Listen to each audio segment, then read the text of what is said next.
إن الحمد لله نحمده ونستعينه ونستغفره ونعوذ بالله من شرور أنفسنا ومن سيئات أعمالنا من يهده الله فلا مضل له ومن يضلل فلا هادي له وأشهد أن لا إله إلا الله وحده لا شريك له وأشهد أن محمدًا عبده ورسوله صلى الله تعالى عليه وآله وسلم يا أيها الذين آمنوا اتقوا الله حق تقاته ولا تموتن إلا وأنتم مسلمون يا أيها الناس اتقوا ربكم الذي خلقكم من نفس واحدة وخلق منها زوجها وبث منهما رجالا كثيرا ونساء واتقوا الله الذي تساءلون به والأرحام إن الله كان عليكم رقيبا يا أيها الذين آمنوا اتقوا الله وقولوا قولا سديدا يصلح لكم أعمالكم ويغفر لكم ذنوبكم ومن يطع الله ورسوله فقد فاز فوزا عظيما أما بعد فإن خير الحديث كتاب الله وخير الهدي هدي محمد صلى الله تعالى عليه وآله وسلم وشر الأمور محدثاتها وكل محدثة بدعة وكل بدعة ضلالة وكل ضلالة في النار أعوذ بالله من الشيطان الرجيم بسم الله الرحمن الرحيم قاف القرآن المجيد بل عجبوا أن جاءهم منذر منهم فقال الكافرون هذا شيء عجيب أإذا متنا وكنا ترابا ذلك رجع بعيد وقال الله سبحانه وتعالى في موضع آخر لقد كان لكم في رسول الله أسوة حسنة لمن كان يرجو الله واليوم الآخر وذكر الله كثيرا وقال النبي صلى الله تعالى عليه وآله وسلم من أطاعني دخل الجنة ومن عصاني فقد أبى رواه الإمام البخاری فی صحیحہ۔ معزز اور موقر دینی اور ملی بھائیوں، بزرگوں، نوجوان دوستوں اور ملت اسلامیہ کی عظیم ماں اور بہنوں، رب العالمین نے ہمیں اور آپ کو جو سب سے بڑی نعمت اور سب سے بڑی دولت عطا فرمائی ہے، وہ دولت اسلام، نعمت توحید اور شریعت محمدیہ کی دولت ہے۔ قربان جائیے رب العالمین کی اس نعمت پر کہ اس نے زندگی کے کسی گوشے کو، کسی لمحے کو اور کسی بھی شعبے کو باقی نہیں چھوڑا مگر ہماری اور آپ کی مکمل رہنمائی فرمائی ہے۔ ایک مسلمان پر یہ واجب ہوتا ہے اور یہ فرض ہوتا ہے کہ ہر معاملے میں اللہ کے نبی محمد رسول اللہ صلی اللہ تعالی علیہ وسلم کی پیروی کرے، اطاعت کرے اور ہر شعبے میں آپ کو آئیڈیل اور نمونہ بنائے، اور اسی کا نام ایمان ہے، اسی کا نام تقویٰ ہے، اور اسی کا نام محبت رسول صلی اللہ علیہ وسلم ہے، جس کا بدلہ صرف اور صرف جنت ہے۔ اس کے برخلاف جو اعمال ہیں یا جو طریقہ ہے اس کا نام نفاق ہے، اس کا نام کفر ہے، اور اس کا نام بغاوت ہے، عصیان ہے، طغیان ہے، شرکسی ہے، نافرمانی ہے، اور جس کا بدلہ جہنم ہے، جو کہ بہت ہی سخت عذاب کا گھر ہے۔ ہماری زندگی کے جو لمحات ہیں اور جو زندگی کے شعبے ہیں، ان میں سے ایک شعبہ ہماری مجلسیں۔ ظاہر سی بات ہے کہ ایک انسان چونکہ لوگوں کے ساتھ مل کر رہتا ہے، اور یہ انسان کی سب سے بڑی خاصیت ہے کہ لوگوں کے بیچ میں رہتا ہے اور لوگوں کے ساتھ مل کر رہتا ہے، اس کے معاملات اجتماعی ناحیے سے طے ہوتے ہیں۔ اسی لیے انسان اکیلا رہنا قطعی طور سے پسند نہیں کرتا ہے، اور اسی لیے انسان کے لیے جو سب سے بڑا عذاب ہے دنیا میں، اور سب سے بڑی جو سختی ہے اس کے لیے کہ اس کو انسانوں سے دور تنہائی میں رکھ دیا جائے، اس کو برداشت نہیں کر سکتا ہے۔ تو ہماری جو مجلسیں ہوتی ہیں، ہمارے معاملات ہوتے ہیں، بہت ساری چیزوں کے معاملے میں مشورے کیے جاتے ہیں، فیصلے کیے جاتے ہیں، معاملات طے کیے جاتے ہیں، اس کے لیے بہت سارے لوگ بیٹھتے ہیں۔ اب یہ مجلسیں کبھی کبھار خاندانی جو ہے لیول پر ہوتی ہیں، کبھی گھریلو لیول پر ہوتی ہیں، کبھی گاؤں کے لیول پر ہوتی ہیں، کبھی یہ مجلسیں کچھ خاص ہوتی ہیں، کچھ عام ہوتی ہیں، مطلب مجلسوں کی بہت قسمیں ہیں۔ لیکن یہ ہماری مجلسیں کیسی ہونی چاہیے؟ ہم کسی مجلس میں جا رہے ہیں، کوئی میٹنگ ہے، کوئی مشاورتی مجلس ہے، تو ہمیں کس طریقے سے جانا چاہیے، اور وہاں کیسے بیٹھنا چاہیے، اور وہاں پر جو معاملات آئیں اس کے بارے میں ہمیں کیسی رائے دینی چاہیے، اور جو باتیں کہیں جائیں اس کو ہمیں کیسے سننا چاہیے، کیا ان چیزوں کے بارے میں محمد رسول اللہ صلی اللہ علیہ وسلم نے کوئی رہنمائی فرمائی ہے؟ اور کیا ہم نے کبھی غور کیا کہ میرے بھائیوں بہت ساری مجلسوں میں جاتے ہیں، لیکن کیا ہم نے کبھی کوشش کی ہے کہ لاؤ محمد رسول اللہ صلی اللہ علیہ وسلم کی سیرت اور سنت کو جانے تو، کہ کسی مجلس میں ہم جائیں تو کیسے جائیں، کیسے بیٹھیں، کیسے باتیں کریں، کیسے لوگوں کی باتیں سنیں، اگر ہم سے کوئی کچھ اختلاف کر رہا ہے، کسی معاملے میں اس کی الگ رائے ہے، تو ہمارا اس کے ساتھ تعامل کیسا ہونا چاہیے، ہمارا رویہ کیسا ہونا چاہیے؟ کیا اس سے ہمارا دین خالی ہے میرے بھائیوں؟ تو پتہ چلے گا نہیں خالی۔ قرآن کریم کی بے شمار آیتیں ہیں، متعدد آیتیں، اور نبی صلی اللہ علیہ وسلم کی متعدد حدیثیں ہیں، اتنی حدیثیں ہیں، اتنی آیتیں ہیں کہ میں آپ کو ایک جمعہ کے خطبے میں ان کو پیش کرنا چاہوں تو نہیں پیش کر سکتا میرے۔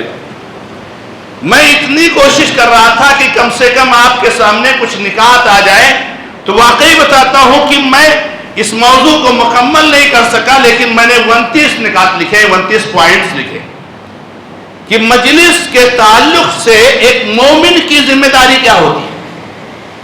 اور آپ یہ سنیے گا کہ یہ ذمہ داری کس کی ہے؟ مومن کی، منافق کی، فسادی کی، فتین کی تو اس کا تو سب کچھ اپنا ہوا نفس ہے، جو دل کہے گا وہ بولے گا، جیسا کہے گا ویسا کرے گا۔ بھائی جس کے پاس جو ہے اپنے ہوا نفس کے علاوہ کوئی اصول ضابطہ نہیں ہے، کوئی قرآن حدیث نہیں ہے، تو اس کے لیے کیا ہے میرے بھائی؟ اللہ رب العزت نے فرمایا ہے افرائیت من اتخذ الہہ ہواہ، کیا تو نے اس آدمی کو دیکھا ہے جس نے اپنے خواہش نفس کو ہی اپنا معبود بنا لیا؟ بس جو دل کہے ہم، جو ہماری رائے ہم، ہمارے علاوہ کوئی کچھ نہیں، یہ اس کو دیکھا ہے، تو یہ مومن کی ذمہ داری ہوتی ہے۔ اور میں سمجھتا ہوں میرے بھائیوں کہ ہم سارے کے سارے لوگ اہل ایمان میں سے ہیں، ہم ایمان کو قبول کرنے والے ہیں، اسلام کو قبول کرنے والے ہیں، لہذا مومن کی ذمہ داری بنتی ہے کہ محمد رسول اللہ صلی اللہ علیہ وسلم کی توجیہات کو سیکھے۔ آئیے ہم تھوڑا سا آج کے خطبے میں جاننے کی کوشش کریں سرسری طور سے کہ مجلس کے تعلق سے ہماری کیا ذمہ داری بنتی ہے۔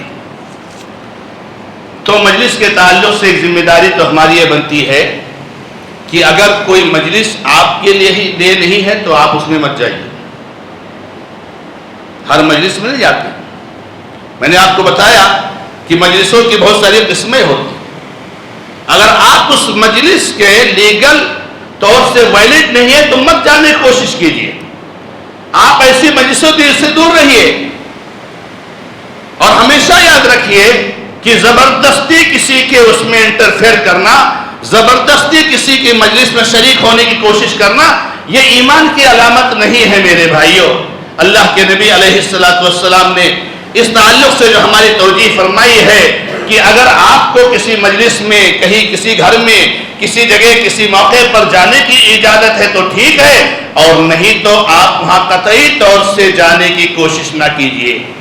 تو جب کوئی مجلس ہو رہی ہو اور وہ مجلس میں ہم مدعو نہیں ہے تو پھر مسلمان کو قطعی طور سے اسے کنارہ کشی اختیار کرنا چاہیے۔ ایک مسلمان کی ذمہ داری یہ ہے کہ جب کسی مجلس میں جائے، چاہے مجلس مسجد میں ہو رہی ہو، چاہے کسی گراؤنڈ میں ہو رہی ہے، چاہے کسی کمپاؤنڈ میں ہو رہی ہے، چاہے کسی ہال میں ہو رہی ہے، تو مسلمان کے لیے تو اصول وہی ہے میرے بھائیوں۔ تو آپ مجلس میں جائیے تو سب سے پہلے آپ سلام کیجئے، السلام علیکم ورحمۃ اللہ۔ مجلس میں جائیے تو سلام کیجئے۔ کیا ہوتا ہے کہ بہت سارے لوگوں کا ذہن یہ ہوتا ہے کہ مسجد میں آئے ہیں، کوئی مجلس ہے تب تو سلام کر لیں، لیکن کوئی کانفرنس ہال ہے تو وہاں کیا سلام کرنے کی ضرورت ہے؟ اعوذ باللہ، یہ تو ماڈرن ہے۔ ماڈرن جگہوں پر اسلام نہیں، اسلام پرانی جگہوں پر، اسلام نعوذ باللہ پچھڑی ہوئی جگہوں پر، مسجد پچھڑی ہوئی جگہ مانتے ہیں لوگ۔ میرے بھائی، ایک مسلمان جب کسی مجلس میں جاتا ہے تو سلام کرتا ہے، گرچہ اس مجلس میں بہت سارے غیر مسلم بھی ہو۔ چنانچہ اللہ کے نبی علیہ السلام کی سنت آپ کو معلوم ہے کہ نبی علیہ السلام جب کسی ایسی مجلس میں جاتے جہاں مسلمان بھی ہے، غیر مسلم بھی ہے، تو آپ السلام علیکم کرتے۔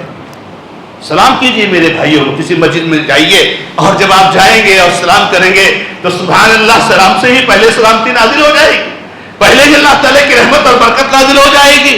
آپ کی مجلس بہت سود مند ہوگی، بہت فائدہ مند ہوگی، فیصلے جو ہوں گے بہت بابرکت ہوں گے۔ تو ہمیں سلام کر کے جانا چاہیے، یہ ہماری اور آپ کی ذمہ داری ہے۔ اسی طریقے سے مجلس میں جب ہم جائیں اور کوئی بھی جائے، جو لوگ پہلے مجلس میں بیٹھے ہوئے ہیں ان کو قطعی طور سے تعظیم کے لیے کسی کے لیے کھڑے نہیں ہونا چاہیے۔ وہ گاؤں کے صدر صاحب ہیں، وہ اسکول کے جو ہے کیا نام ہے چیئرمین صاحب ہیں، وہ کمپنی کے مینیجر صاحب ہیں، وہ ہمارے جو ہے کیا نام ہے صوبہ کے یا ہمارے ضلع کے جو ہے کیا نام ہے صاحب ہیں، کوئی بھی ہو، مجلس میں اگر آپ ہیں تو کوئی بھی آ جائے، بڑا سے بڑا انسان آ جائے، آپ کھڑے مت ہوئیے، قطعی طور سے جائز۔ اللہ کے نبی علیہ السلام کے بارے میں انس رضی اللہ تعالیٰ عنہ کہتے تھے کہ ہم لوگ جب نبی صلی اللہ علیہ وسلم کسی مجلس میں ہوا کرتے تھے، نبی صلی اللہ علیہ وسلم تشریف لاتے تھے، ہم بیٹھے ہوتے تھے تو ہم کھڑے نہیں ہوتے تھے، کیونکہ آپ کو سخت ناپسند تھا یہ۔ اور اگر کسی کا دل یہ چاہتا ہے، اگر کسی کی خواہش ہے کہ جب میں مجلس میں آؤں تو لوگ کھڑے ہو، تو نبی علیہ السلام نے فرمایا فَلْيَتَبَوَّأْ مَقْعَدَهُ مِنَ النَّارِ، وہ اپنا ٹھکانہ جہنم بنا لے۔ معمولی چیز نہیں ہے یہ، اسکولوں میں جو چلتا ہے اس کی اصلاح کیجئے، چیئرمین صاحب، کمیٹی کے ممبران، میرے بھائیوں، یہ اس کی اصلاح کیجئے۔ کہیں بھی کوئی چیز ہو تو کہیں بھی کسی مجلس میں جائیں، قطعی طور سے کھڑے نہ ہو۔ میں نے کہا کوئی بھی ہو بھائی، اب اللہ کے نبی علیہ السلام سے بڑھ کر تو شاید کوئی نہیں ہو سکتا دنیا میں۔ جب نبی صلی اللہ علیہ وسلم نہیں کھڑا ہونا پسند کیا کرتے تھے اور آپ کے لیے صحابہ نہیں کھڑے ہوتے تھے، آپ سے سب سے زیادہ محبت کرتے تھے، تو پھر ہم اور آپ کون ہوتے ہیں کسی کے لیے کھڑے ہونے کے لیے؟ اسی طریقے سے مجلس میں رہنے والوں کی ذمہ داری یہ بھی ہے کہ جب مجلس میں کوئی آئے اور سلام کرے تو سلام کا جواب دیجیے. یہ تو آپ کو معلوم ہے کہ سلام کا جواب دینا فرض ہے میرے بھائی.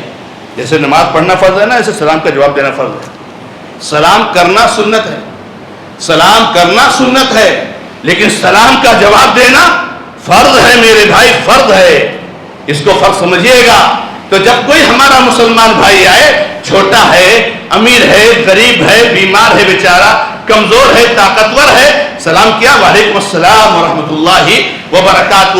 اور اللہ رب العزت نے ہم کو یہ سکھایا وَإِذَا حُيِّيتُم بِتَحِيَّةٍ فَحَيُّوا بِأَحْسَنَ مِنْهَا أَوْ رُدُّوهَا.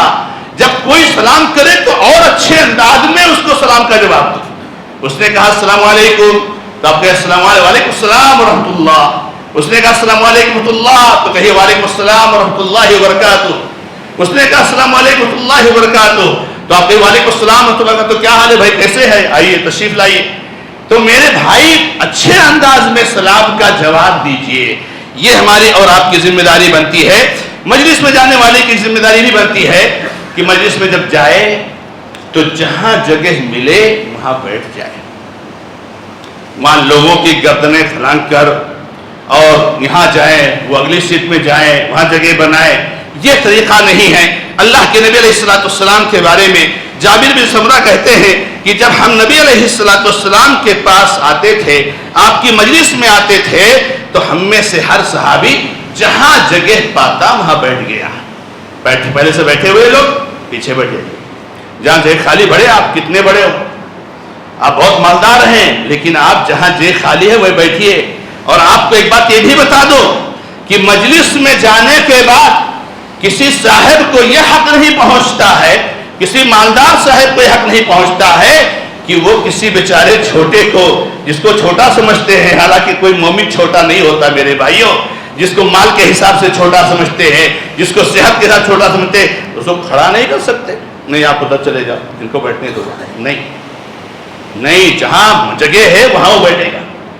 ہاں نشستیں مخصوص ہیں تو وہ نشستیں مخصوص ہیں جن کے لیے مخصوص ہیں، لیکن جو عام نشستیں ہیں اگر وہاں کوئی مسلمان بیٹھ گیا ہے تو اس کو قطعی طور سے میرے بھائیوں کھڑا کرنا یہ درست نہیں ہے. اللہ کے نبی علیہ السلام نے سختی سے منع فرمایا ہے کہ جب کوئی آدمی مجلس میں تشریف لائے تو مجلس میں کسی کو کھڑا کر کے وہاں بیٹھنے کی کوشش نہ کرے. اور ایک چیز یہ بھی بتا دو، نبی علیہ السلام نے یہ بھی سکھایا ہے کہ اگر مجلس سے اٹھ کر کے کہیں کوئی جاتا ہے کسی کام کے لیے، قضاء حاجت کے لیے گیا، پانی کے لیے گیا، کسی اور ضرورت کے تحت باہر گیا، واپس آتا ہے تو اپنے جگہ کا زیادہ حقدار ہے. یہ نبی علیہ السلام نے فرمایا کہ جب کوئی کسی کام سے اپنے مجلس سے اٹھے ثم رجع الیہ، پھر لوٹ کر کے آئے تو وہ زیادہ حقدار ہے. اگر کوئی آدمی وہاں بیٹھ گیا ہے اس کو چھوڑ دینا چاہیے کیونکہ وہ پہلے سے وہاں بیٹھا ہوا ہے. یہ اللہ کے نبی علیہ السلام کی توجیہ ہے. اسی طریقے سے مجلس میں جب آپ جائیں تو میرے بھائیوں اس حالت میں نہ جائیں کسی مسلمان کو تکلیف ہو، بغل میں بیٹھے ہونے والوں کو تکلیف ہو. اب یہ تکلیف ایسی ہوتی ہے کہ کچھ کھا کر کے الٹا سیدھا جاتے ہیں. ہمارے بہت سارے سگریٹ پی کے جاتے ہیں، تمباکو کھا کے جاتے ہیں، اور جو اس کی بدبو ہوتی ہے اس کی بدبو کو برداشت کر پانا سب کے بس کی بات نہیں. سگریٹ اور تمباکو کی جو بدبو ہوتی ہے اس کی بدبو کو ہر آدمی برداشت نہیں کر سکتا میرے بھائی. اللہ کے نبی علیہ السلام نے فرمایا جس نے لہسن کھائی یا پیاز کھایا تو ہم سے الگ رہے. اس میں دو چیزیں آئی ہیں حدیث میں، اس لیے آپ سمجھیے گا فرق کو. ایک تو مسجد میں نہ آئے اور دوسرے ہم سے الگ رہے، ہماری مجلسوں میں نہ آئے. کیونکہ مجلسوں میں آ کر کے لوگوں کو تکلیف دینا یہ اچھی چیز نہیں ہے میرے بھائیوں. اور اسی طریقے سے بیٹھنے کے تعلق سے ایک سنت یہ بھی ہے کہ جب آپ جائیں، دو لوگ بیٹھے ہوئے ہیں مل کر کچھ بات کر رہے ہیں یا بغل میں بیٹھے ہوئے ہیں تو بیچ میں بیٹھنے کی کوشش مت کیجیے. دو لوگوں کو الگ الگ مت کیجیے، آپ سائڈ میں بیٹھ جائیے. یہ بھی ادب ہے اللہ کے نبی علیہ السلام نے جو سکھایا ہے. اور مجلس میں یہ بھی ادب ہے بیٹھنے کا کہ آپ ایک ساتھ بیٹھیں، یعنی جہاں جگہ فل ہوئی اس کے پیچھے بیٹھ جائیں. ایسا نہیں کہ یہاں کوئی جماعت ہے، یہاں ایک گروپ ہے، ایک حلقہ وہاں ہے، ایک حلقہ وہاں ہے. اللہ کے نبی علیہ الصلوۃ والسلام کے بعد تشریف لائے مجلس میں صحابہ کرام کے، تو دیکھا کچھ الگ الگ بیٹھے. کہا کیا بات ہے تم لوگوں کو میں الگ الگ دیکھ رہا ہوں؟ یہ کون سا طریقہ بیٹھنے کا ہے؟ مسلمان اجتماعیت کے ساتھ بیٹھتا ہے، ایک ساتھ بیٹھتا ہے، تو الگ الگ نہیں بیٹھنا چاہیے اور اس کا خیال رکھنا چاہیے. تو یہ چیزیں بیٹھنے کے تعلق سے اور جو ہے کہ نا مجلس میں آنے کے تعلق سے ہے. اب مجلس کے ایک ادب کے میں سے ایک ادب یہ بھی ہے کہ جب وہاں پر آپ تشریف لائیے تو دھیان رکھیے میرے بھائیوں کہ جتنے لوگ ہیں سب محترم ہیں، سب کا احترام ہونا چاہیے اور سب کے درجات کے اعتبار سے احترام ہونا چاہیے. کوئی ہمارا امیر ہے، کوئی ہمارا چیئرمین ہے، کوئی ہمارا مینیجر ہے، کوئی جو ہے ممبر ہے، کوئی ہمارے گاؤں کا بزرگ ہے، کوئی عالم ہے، کوئی جو ہے کیا نام ہے سابق جو ہے ذمہ دار ہے. تو یہ میرے بھائیوں، کیونکہ نبی صلی اللہ علیہ وسلم کیا فرمایا؟ انزل الناس منازلہم، لوگوں کو ان کا درجہ دو، لوگوں کو ان کا مقام دو. ایسا نہیں میرے بھائیوں کہ ایک ہی زبان سب کے لیے ہے. اللہ کے بندو، ایک تو بس زبانی کسی کے لیے بھی جائز نہیں ہے، لیکن یہ بزرگ ہیں، یہ ہمارے بہت بڑے محسن ہیں، یہ ہمارے گاؤں کے بڑے ذمہ دار ہیں. تو میرے بھائیوں ان ساری چیزوں کا احترام ہونا چاہیے ان کے رتبہ اور اس کے حساب سے. اور کبھی ایسا مت کیجئے، ایک مسلمان عام مسلمان بھی ہے تو میں ہمیشہ کہتا ہوں کہ موحد کبھی بھی چھوٹا نہیں ہو سکتا، کیونکہ اس کے دل میں توحید ہے اور توحید سب سے بڑی دولت ہے. اس لیے موحد کو چھوٹا مت سمجھیے گا. اور اس سے بڑھ کر کے ارے ان کو کچھ سمجھتا نہیں، ان کو کچھ دکھتا ہی نہیں، ان کو کچھ معلوم ہی نہیں، یہ سب کے سب جاہل ہیں، یعنی ہم ہی بس سب کچھ جو ہے کیا نام ہے کر سکتے ہیں اور ساری مہارت ساری صلاحیت ہمارے ہی اندر ہے اور ان کو کچھ کرنا نہیں آتا ہے. یہ ساری ذہنیت ہمارے اندر قطعی طور سے نہیں ہونی چاہیے. اللہ رب العزت نے آپ کو ذہن سمجھ دی ہے، بوجھ دی ہے. اللہ کا شکر ادا کیجئے، بڑی بڑی نعمت ہے، لیکن لوگوں کی عزت کیجئے، لوگوں کا احترام کیجئے، لوگوں کی قدر کیجئے، لوگوں کی خدمات کا احترام کیجئے. میرے بھائیوں اللہ کے نبی صلی اللہ علیہ وسلم نے ہم کو سکھایا ہے. حاتب نے بلتا کے واقعے میں جب عمر بن خطاب نے کہا کہ جب اسے چھوڑیے اس کی گردن مار دوں منافق کی، کیونکہ انہوں نے کیا کیا تھا؟ مکہ والوں پہ خط لکھا تھا نبی صلی اللہ علیہ وسلم کے راز کو فاش کرنے کے لیے. نبی صلی اللہ علیہ وسلم نے کہا عمر کس کے تعلق سے بات کہہ رہا ہے؟ سوچتا بھی ہے کس کے تعلق سے بول رہا ہے؟ ارے حاتب بن بلتا یہ بدری صحابی ہیں اور بدر والوں کے لیے اللہ نے اعلان کر دیا جو کرنا ہے کرو، میں نے سب معاف کر دیا. تو ہر ایک کے لیے ایک ہی زبان اور ایک ہی انداز نہیں ہوتا ہے. اسی طریقے سے میرے بھائیوں مجلس کے بارے میں ایک خاص ادب یہ ہے، ہماری مجلسیں اللہ کے حمد و ثنا سے اور درود شریف کے ورد سے خالی نہیں ہونی چاہیے. اب یہ نہیں کہ آپ ہم میٹنگ کے لیے آئے ہیں، کوئی ہم کو مجلس ہے، کچھ مقصد ہے، کچھ فیصلہ طے کرنا ہے تو بس اسی میں پڑھے رہے. نہیں، الحمدللہ سبحان اللہ پڑھتے رہیے، اللہ اکبر پڑھتے رہیے، نبی صلی اللہ علیہ وسلم پر درود بھیجتے رہیے. اللہ کے نبی علیہ السلام فرماتے ہیں میرے بھائی سنیے کہ جب کوئی آدمی کسی مجلس میں شرکت کرتا ہے اور لوگ اللہ کی حمد و ثنا سے بیان نہیں کرتے، کچھ آپ کہنے جا رہے ہیں کھڑے ہو کر کے الحمدللہ کہیے پہلے، الحمدللہ والصلاۃ والسلام علی رسول اللہ، اللہ کی حمد و ثنا بیان کیجئے، نبی صلی اللہ علیہ وسلم درود بھیجیے. تو نبی علیہ السلام فرماتے ہیں اگر نہیں کرتے ہیں تو یہ ان کے لیے بہت بڑی کوتاہی اور نقصان ہے. اگر اللہ تعالیٰ چاہے گا تو ان کو عذاب دے گا اور چاہے گا تو معاف کر دے گا. تو مجلسوں کو حمد ذکر اور صلاۃ و سلام سے خالی نہیں ہونا چاہیے، ہماری زبانوں پر وہ آنی چاہیے. اور اسی طریقے سے میرے بھائیوں مجلسوں میں توبہ بھی بہت کرنا چاہیے. میٹنگوں میں یہ سب چیزیں بھول جاتے ہیں، یہ سب چیزیں بھول جاتے ہیں. میں آپ کو بتاؤں کہ صحابی بیان کرتے ہیں کہ اللہ کے نبی علیہ السلام کی مجلس میں ہم شرکت کرتے تھے.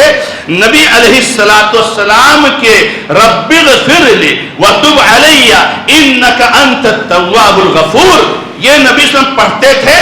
صحابہ کہتے ہیں کہ ہم گنتے تھے تو 100 مرتبہ نبی صلی اللہ علیہ وسلم پڑھ ڈالتے تھے ایک مجلس میں. تو استغفار کرتے رہیے، اذکار پڑھتے رہیے. یہ ہمارا جو ہے کیا نام ہے طریقہ ہونا چاہیے. یہ اللہ کے نبی علیہ السلام کی سنت کا ایک حصہ ہے. اسی طریقے سے میرے بھائیوں جب ہم مجلس میں آئیں ہم کو بات کرنی ہے تو بات کے بہت سارے آداب ہیں. وہاں پر زبان کی حفاظت ہونی چاہیے. ہم کو موقع ملا ہے بولنے کا، بالکل بولیے. اچھی رائے دیجئے، مشورہ دیجئے، آپ جس کو بہتر سمجھتے اس کو کہیے، اگر کوئی غلط بات نظر آ رہی اس پر نقد کیجئے، تنقید کیجئے، لیکن کسی کی توہین نہیں، کسی کی تحقیر نہیں، کسی کی تذلیل نہیں، کسی کی رسوائی نہیں۔ یہ اللہ کے نبی علیہ السلام کی سخت تاکید ہے میرے بھائیوں، ہمیں اور آپ کو یاد رکھنا چاہیے۔ لہذا گفتگو میں اپنی زبان کی حفاظت کیجئے، حمد و ثنا سے شروع کیجئے، مختصر بولیے، موضوع سے متعلق بولیے، اور توہین اور تحقیر سے بچیے، اور بلا وجہ جو ہے بات چیخنے اور چلانے، ان ساری چیزوں سے قطعی طور سے مجلس میں بچنا چاہیے۔ اللہ تعالیٰ نے قرآن کریم میں کیا فرمایا ہے کہ وَقْصِدْ فِي مَشْيِكَ وَاغْضُضْ مِنْ صَوْتِكَ إِنَّ أَنْكَرَ الْأَصْوَاتِ لَصَوْتُ الْحَمِيرِ۔ اللہ کے بندے میانہ روی چال چلو، اپنی آواز کو ذرا نیچے رکھو، اور سب سے بری جو آواز ہے وہ گدھے کی آواز ہے۔ اللہ تبارک تعالیٰ قرآن کریم میں بیان فرماتے ہیں، لہذا ہمیں اور آپ کو اس کا دھیان رکھنا چاہیے۔ اسی طریقے سے میرے بھائیوں، مجلس کے تعلق سے ایک ادب یہ بھی ہے کہ ہم مجلس میں جو بھی بات کرتے ہیں یا کوئی بات کرتا ہے، یہ ساری کی ساری باتیں امانت ہوتی ہیں۔ آپ سوچیں کہ میٹنگ سے نکلنے کے بعد اب ہم گاؤں والوں کو جو چاہے بتائیں، اور کچھ ہمارے اللہ کے بندے، ہمارے بھائی ہیں، اللہ ہم سب کو معاف فرمائے، پولیس اسٹیشن اور سرکاری محکمے تک ہماری باتیں پہنچا دیتے ہیں ہماری مجلسوں کی۔ اللہ سے ڈرنا چاہیے، اللہ سے خوف کھانا چاہیے۔ اللہ کے نبی علیہ السلام فرماتے ہیں کہ المجالس بالامانہ، مجلسیں جو ختم ہوتی ہیں وہ امانت داری کے ساتھ ختم ہوتی ہیں۔ آپ نے جو باتیں سنی ہیں، آپ نے جو فیصلے سنے ہیں، وہ آپ کے پاس امانت ہے میرے بھائیوں، اس کو کہیں شائع مت کیجئے۔ شائع جس کو کرنے کی ذمہ داری ہے، ذمہ داران وہ اعلان کریں گے، وہ بتائیں گے کیا فیصلہ ہوا، وہ بتائیں گے کیا ہم نے طے کیا۔ ہمارا اور آپ کا کام تھا کہ ہم نے آیا، ہم جو مناسب سمجھا ہم نے مشورہ دے دیا، اب جو فیصلہ ہے وہ ذمہ داران اس کو بتائیں گے۔ کسی ادیب سے کہا گیا کہ کیسے ہم لوگ راز کی باتوں کو، مجلس کی باتوں کی حفاظت کریں، تو کہا انا قبر ہوں، میں اس کی قبر ہوں۔ بہت بڑی بات کی ہے اس نے، ادیب نے کہا میں اس کی قبر ہوں۔ کیا مطلب؟ جتنی باتیں میں نے